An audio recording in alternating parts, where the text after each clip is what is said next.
Assalamualaikum warahmatullahi wabarakatuh. Salam bahagia.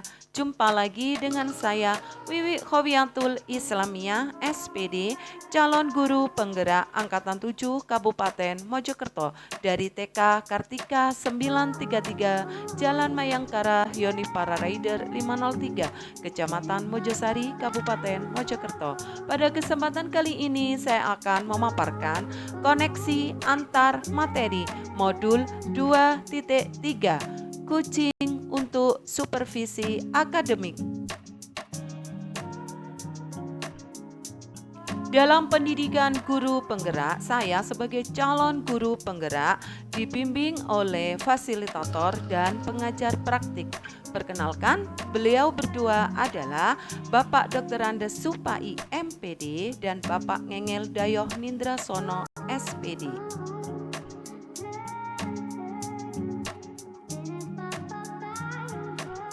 Adapun tujuan pembelajaran khusus, calon guru penggerak menyimpulkan dan menjelaskan keterkaitan materi yang diperoleh dan membuat refleksi berdasarkan pemahaman yang dibangun selama modul 2 dalam berbagai media.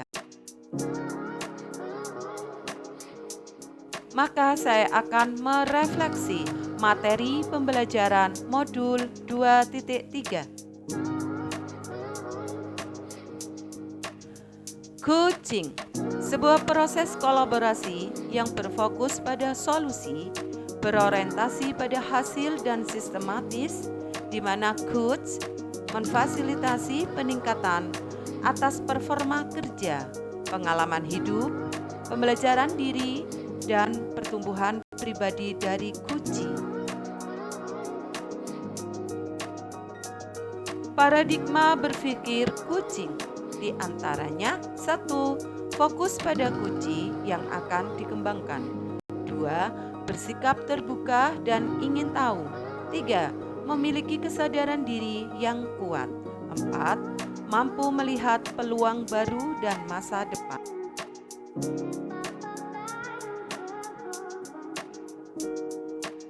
Adapun prinsip coaching di antaranya kemitraan, proses kreatif, dan memaksimalkan potensi. Kemitraan adalah dalam coaching posisi coach terhadap coachingnya adalah mitra. Itu berarti setara, tidak ada yang lebih tinggi maupun lebih rendah. Pada proses kreatif adalah proses kreatif ini dilakukan melalui percakapan yang dua arah, memicu proses berpikir kunci, memetakan dan menggali situasi kunci untuk menghasilkan ide-ide baru. Pada maksimal potensi adalah untuk memaksimalkan potensi dan memberdayakan rekan sejawat. Percakapan perlu diakhiri dengan suatu rencana tindak lanjut yang diputuskan oleh rekan yang dikembangkan. Coaching dalam konteks pendidikan, menurut filosofi Ki Hajar Dewantara, adalah proses coaching sebagai komunitas pembelajaran antara guru dan murid. Murid diberikan ruang kebebasan untuk menemukan kekuatan dirinya dan peran pendidik sebagai among dalam memberi tuntunan dan memperdayakan potensi yang ada agar murid tidak kehilangan arah dan menemukan kekuatan dirinya tanpa membahayakan dirinya. Sistem among adalah ing ngarso sung tulodo, ing matyo mangun karso, tutwuri handayani, menjadi semangat yang menguatkan keterampilan komunikasi guru dan murid dengan menggunakan pendekatan coaching. Tutwuri handayani menjadi kekuatan dalam pendekatan proses coaching dengan memperdayakan andayani atau handayani semua kekuatan diri pada murid. Adapun kompetensi inti coaching diantaranya kehadiran penuh atau present, mendengarkan aktif, dan mengajukan pertanyaan berbobot. Pada kehadiran penuh atau present adalah kemampuan untuk bisa hadir utuh bagi kucing, sehingga badan, pikiran, hati selaras saat sedang melakukan percakapan kucing. Mendengarkan aktif adalah seorang coach yang baik akan mendengarkan lebih dan lebih sedikit berbicara. Fokus dan pusat komunikasi adalah pada diri kucing, yakni mitra bicara.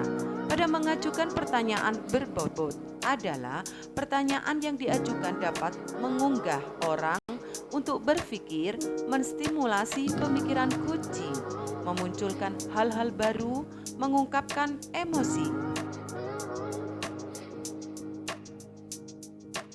Percakapan berbasis kucing dengan alur tirta, di antaranya 1. Tujuan, 2. Identifikasi, 3. Rencana aksi, dan 4. Tanggung jawab. Pada tujuan, coach perlu mengetahui apa tujuan yang hendak dicapai kucing dari sesi kucing ini. Pada identifikasi adalah proses menggali semua hal yang terjadi pada diri kucing. Pada rencana aksi adalah coach membantu kucing dalam memilah dan memilih hasil pemikiran selama sesi yang nantinya akan dijadikan sebuah rancangan aksi. Pada tanggung jawab adalah komitmen kucing dalam membuat sebuah rencana aksi dan menjalankannya. Supervisi akademik dengan paradigma berpikir kucing. Supervisi akademik perlu dimaknai secara positif sebagai kegiatan berkelanjutan yang meningkatkan kompetensi guru sebagai pemimpin pembelajaran dalam mencapai tujuan pembelajaran, yakni pembelajaran yang berpihak pada murid. Beberapa prinsip-prinsip supervisi akademik dengan paradigma berpikir kucing meliputi kemitraan, konstruktif, terencana, reflektif, objektif, berkesinambungan, dan komprehensif. Untuk siklus dalam supervisi klinis pada umumnya meliputi 3 tahap, yakni pra-observasi, observasi, dan pasca observasi. Maka pengalaman reflektif terkait pengalaman belajar adalah emosi yang dirasakan. Yang kedua, yang sudah baik dan yang perlu diperbaiki. Dan yang ketiga adalah implikasi terhadap kompetensi diri. Pada emosi yang dirasakan, tergugah untuk lebih jauh, giat belajar, mendapatkan pemahaman yang baik tentang kucing untuk supervisi akademik, tertantang untuk memperbanyak praktik kucing dengan murid dan rekan guru agar mendapatkan keterampilan yang baik sehingga kedepannya bisa melakukan kucing untuk supervisi akademik. Pada yang sudah baik dan yang perlu diperbaiki adalah mendapatkan pemahaman materi kucing yang sudah dipraktekkan, serta yang perlu diperbaiki terkait dengan kompetensi menjadi coach yang baik, terutama untuk mengajukan pertanyaan berbobot pada kucing. Untuk implikasi terhadap kompetensi diri adalah menambahkan dan mengoptimalkan kekuatan diri sebagai seorang pendidik dan orang tua yang dapat menjadi seorang coach bagi orang-orang sekitar. Berikut refleksi saya tentang analisis untuk implementasi dalam konteks calon guru penggerak.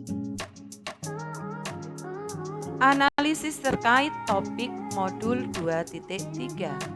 Bagaimana penerapan kucing untuk supervisi akademik? Maka, melalui supervisi akademik, kegiatan pemberdayaan dan pengembangan kompetensi diri dalam rangka peningkatan performa mengajar dan mencapai tujuan pembelajaran, kucing dibutuhkan sebagai peningkatan motivasi atau komitmen diri seorang guru sehingga kualitas pembelajaran meningkat seiring meningkatnya motivasi kerja para guru.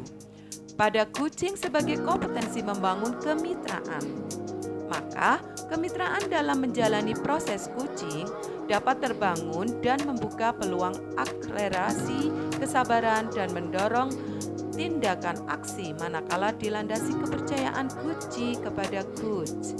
Dalam prosesnya, kita tidak perlu memandang kesenjangan jabatan, karena dalam supervisi akademik terjadi proses kolaboratif antara supervisor dan guru.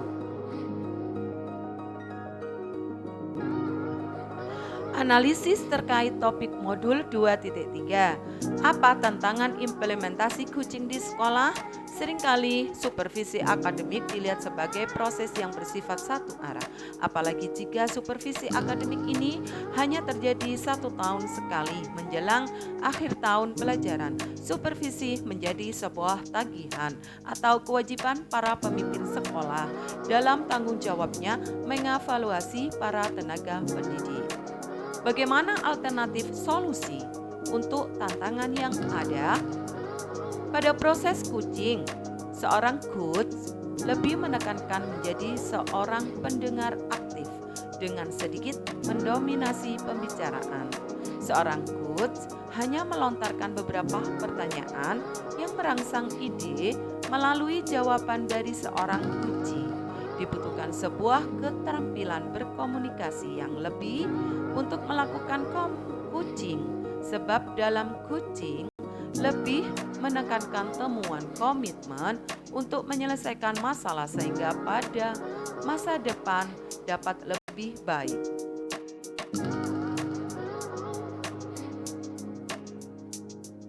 Dan berikut refleksi saya pada koneksi antar materi.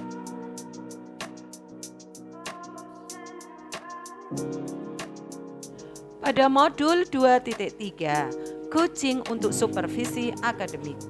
Pada modul 2.1, pembelajaran berdiferensiasi. Dan modul 2.2, pembelajaran sosial emosional. Pada pembelajaran berdiferensiasi, dalam pembelajaran berdiferensiasi diadakan pemetaan dengan 3 cara: minat siswa, kebutuhan belajar, dan profil belajar siswa. Pemetaan ini digunakan seorang coachee sebagai data dalam proses coaching, sehingga murid mampu mengoptimalkan potensi yang ada dalam dirinya untuk menemukan solusi terbaik. Pada pembelajaran sosial emosional, ada beberapa hal yang harus dipahami dalam kompetensi sosial dan emosional adalah kesadaran diri, kesadaran sosial, keterampilan berelasi, dan pengambilan keputusan yang bertanggung jawab. Kompetensi sosial emosional digunakan seorang pendidik sebagai coach dalam proses coaching terhadap coachee agar terjadi pengendalian diri dan emosi untuk coach dan coachee, serta menimbulkan rasa empati dan rasa sosialisasi serta mengambil keputusan yang tepat.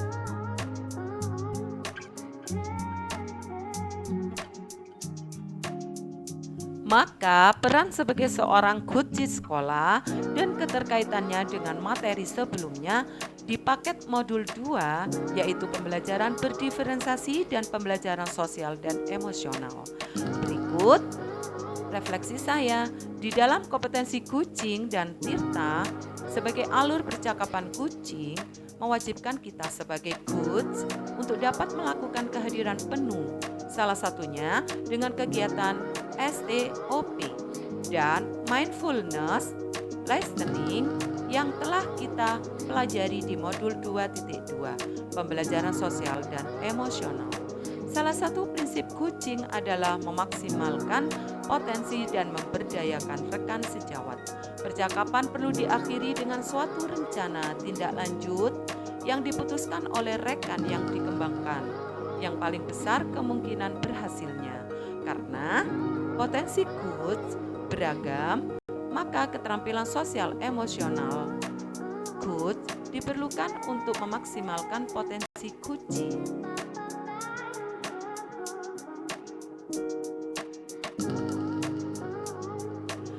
Demikian koneksi antar materi dari saya. Saya menyampaikan terima kasih. Guru Bergerak Indonesia Maju. Salam guru penggerak, tergerak, bergerak, menggerakkan calon guru penggerak Angkatan 7 Kabupaten Mojokerto. Sampai jumpa. Wassalamualaikum warahmatullahi wabarakatuh.